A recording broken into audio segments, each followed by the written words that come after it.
আরে দাঁড়াও দাঁড়াও, শুধু কি তালের বড়াই হয়? তালের বড়া ছাড়াও আরও অনেক কিছু করা যায় তাল দিয়ে, যেমন আজকে বানালাম তালের মালপোয়া।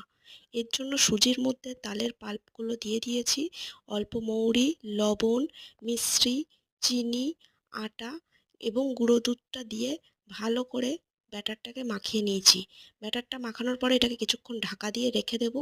রেখে দেওয়ার পরে এর মধ্যে অল্প পরিমাণে দুধও দিয়ে দিয়েছি। এবার দুধ দিয়ে ভালো করে মেশানোর পরে আবার কিছুক্ষণ ঢাকা দিয়ে এটাকে রেখে দেবো। ঢাকনা দিয়ে আধ ঘন্টা রেখে দেওয়ার পরে তেল গরম করে এর মধ্যে এক এক করে ব্যাটারগুলো দিয়ে ভালো করে ভেজে নিতে হবে। কড়া করে ভেজে নিলেই তৈরি আমাদের তালের মালপোয়া, একটা একদম ইউনিক রেসিপি। কেউ চাইলে এই তালের মালপোয়া ভাজা হয়ে যাওয়ার পর এটাকে আবার চিনির রসে ডুবিয়ে কিছুক্ষণ রাখতে পারে, বাট আমি এখানে রাখিনি। আমার এইভাবেই তালের মালপোয়া খেতে খুবই ভালো লাগে।